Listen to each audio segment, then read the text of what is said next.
Bonjour les humains, 26 juillet 2025, je suis en train de regarder Télématin, vous voyez, bon je mets sur le côté parce que la dernière fois que j'ai fait une vidéo où la télé fonctionnait, j'avais été censuré.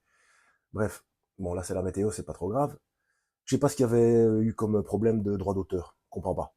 Bref, surtout que si vous regardez ma playlist 666 fonctionne, vous verrez, enfin pour ceux qui ne l'ont pas encore vu, les informations concernant le système de paiement par la main, hein.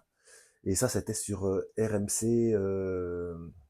Enfin, c'était un journal télévisé sur les nouvelles technologies, etc. Donc, tout à fait officiel, hein. Donc, avec une puce RFID.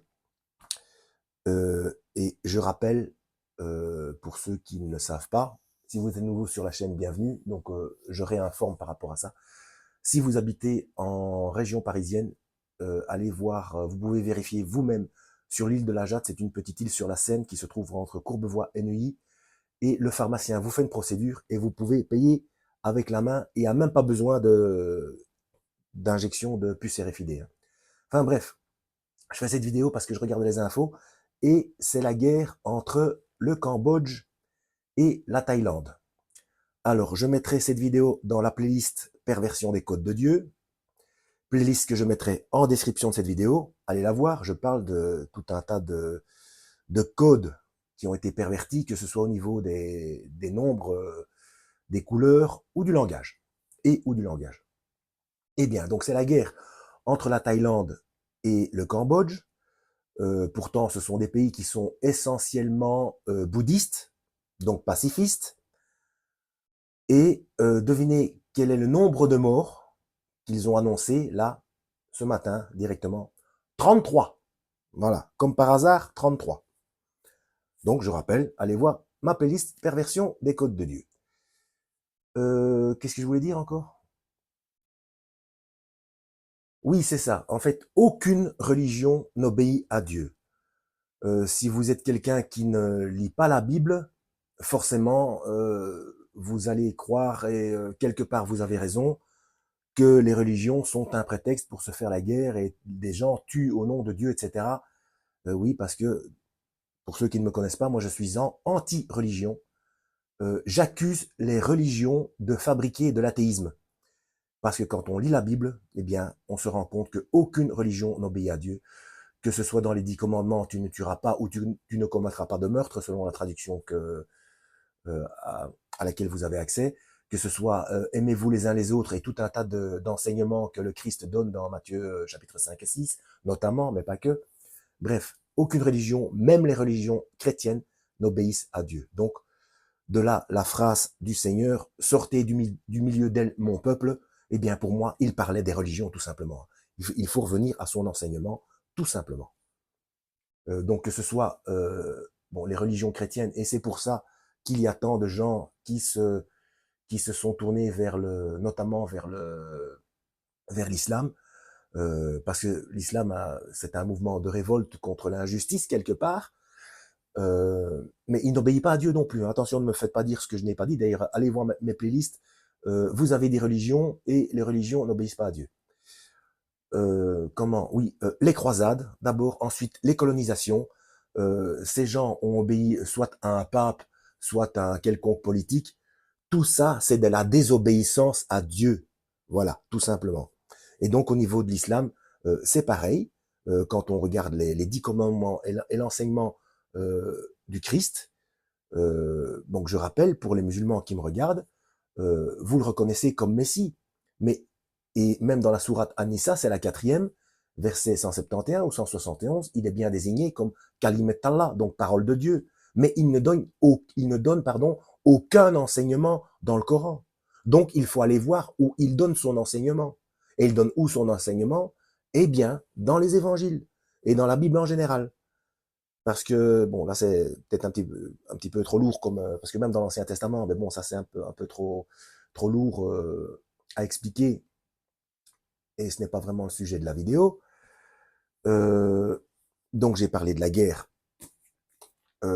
Cambodge-Thaïlande, 33 décès. J'ai acheté un livre, j'ai remarqué hier, je faisais un tour et j'ai vu qu'il avait fait en bande dessinée. Donc pour ceux, je ne vends rien, je ne vends rien. Moi, pour ceux qui sont nouveaux sur la chaîne, moi je ne vends rien. J'ai aucun code promo, etc. Je vous fais seulement part de mes découvertes. Hein. Eh bien, figurez-vous que le bouquin de George Orwell 1984, ils le font en bande dessinée. Et les graphismes sont bien faits et suffisamment angoissants. C'est en noir et blanc. Et de temps en temps, il y a des choses en rouge pour attirer l'œil. Donc, je viens à peine de l'entamer. Je ne l'ai pas lu en version uniquement littéraire, on va dire. Par contre, ce que j'ai lu, et qui est le parfait complément de cela, c'est Le meilleur des mondes d'Aldous Huxley. Donc, c'est le même principe. Hein. Donc, pour ceux, bon, il y a beaucoup qui se sont réveillés pendant la pandémie et voient parfaitement la corrélation avec ces deux bouquins, avec 1984 de George Orwell et Le meilleur des mondes d'Aldous Huxley. Ce sont des dystopies, je mets des gros guillemets, hein, parce que bon, bref, ceux qui me connaissent, vous voyez ce que je veux dire, hein, que ceux qui ont un cerveau pour comprendre, comprennent. Donc, ne pas aimer lire, et surtout la Bible, hein, bon, il faut mettre les événements géopolitiques en parallèle avec la Bible. Hein. Allez voir ma playlist évidence versus scepticisme. Eh bien, des tas de choses ont déjà été expliquées. En fait, des livres comme Le gouvernement mondial de l'Antéchrist, dont j'ai fait une playlist aussi, de Serge Monast, donc c'est une enquête journalistique, hein. Et ce livre-là, 1984, et le meilleur des mondes d'Aldous Huxley, ce sont des livres qui sont en corrélation et qui sont tout simplement des explications techniques et politiques de ce qui est écrit dans tout ce qui concerne l'eschatologie biblique. Tout simplement. Voilà. Parce que c'est vrai que dans la Bible, parfois c'est métaphorique. Enfin, la Bible, il y a 4 niveaux de lecture, hein, dont un niveau purement mathématique, avec la gematria. Bref. D'ailleurs, allez voir ma playlist. Non, ça c'est pas une playlist. Allez voir ma vidéo. Je la mettrai en description, celle-là, parce que ça c'est. Il y a une prophétie dans le premier mot. Le premier mot de la Bible, c'est 2 mots traduits en français, c'est au commencement, mais en hébreu c'est Bereshit. Et ce mot Bereshit, il y a une prophétie rien que dans ce mot, et toute la Bible est comme cela quand on arrive à la décortiquer. Mais même le premier niveau, le simple, le premier niveau de lecture, le niveau de lecture basique, il y a tout ce qu'il faut pour le salut de l'âme. Hein. Le Christ explique ça en long, en large et en travers dans les évangiles. Hein. Donc voilà, je crois que j'ai tout dit. Oui, peut-être, oui, ça fait déjà 8 minutes. Une information comme ça, parce que j'ai vu dans les commentaires, quelqu'un m'avait demandé quel rapport avec Marcelo Tunasi, parce que j'ai fait 2 vidéos, pour ceux qui ne les ont pas vues. Donc j'ai fait première vidéo sur les commentaires de la vidéo Marcelo Tunasi et Will Gospezelu, et deuxième vidéo sur les commentaires de la vidéo Marcelo Tunasi et Will Gospezelu. Donc il faut lire le titre, hein, c'est vidéo sur les commentaires.